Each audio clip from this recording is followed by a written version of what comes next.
People often ask me, what's your favorite mountain bike? And that gets complicated, but I usually say it's the bike that I ride the most, and recently that's been the Hyper Carbon X, or what I call Project X. It made it to number 5 on my best Walmart bikes list, and would have made it to number 1 if it didn't cost so much.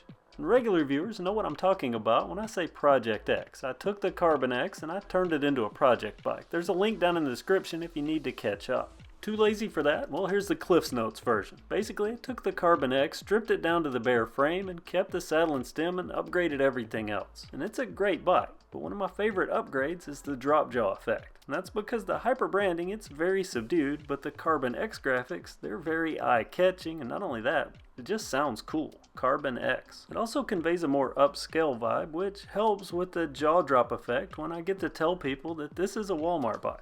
And it gets seen a lot because last year this was my most ridden bike. It stole the title from my Trek Excalibur 8, which incidentally it rides a lot like. So Project X was a great success, and then something happened. I bought an older lefty freak fork bike. I bought it on a whim, and all of a sudden I noticed I'm reaching for it when I'm thinking about going to the trail. And I'm starting to feel guilty because I really like the Carbon X and I put a lot of work into it. And also, this Cannondale bike, it's 13 years old. And this goes beyond just the jaw drop effect, but trust me, there is no jaw dropping effect like that of people that see a bike ride by with half the fork missing. Even though this does ride amazingly well, and it's full suspension, so there's an added bonus, it is also a 3x drivetrain bike, which is not super cool these days. Then it has those super odd shifters. It does have $5,000 bike quality, but that's not it. I think I narrowed it down to what makes me go for it when I think about hitting the trail, and that's the weight. It only weighs 25 pounds. So a look at Project X, a carbon fiber hardtail that I was able to get down to 27.8 pounds. But that's still more than 2 pounds over the full suspension bike sitting next to it. I never intended on doing more than stage 2 for Project X, but now I'm starting to think stage 3. And that's to get this hardtail bike, a carbon fiber bike, to weigh less than the 25-pound Cannondale Lefty. But there's a caveat, and that's that I only have $600 to spend. And I'm open to any ideas, and that's where you come in.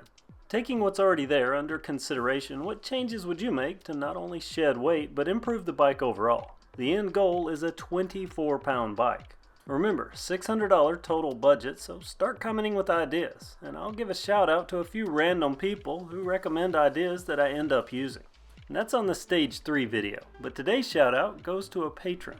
And that's to John Y. And correct me if I'm wrong, but I think you also have a son that watches the channel. If so, thanks to both of you. If not, thank you for being a patron. I really appreciate it. Now it's time. Start commenting with ideas and let's critique each other's suggestions so we can end up with the best build possible. And we'll call this Project X Sub Spec. The sub is for subscriber because I value each and every one of you.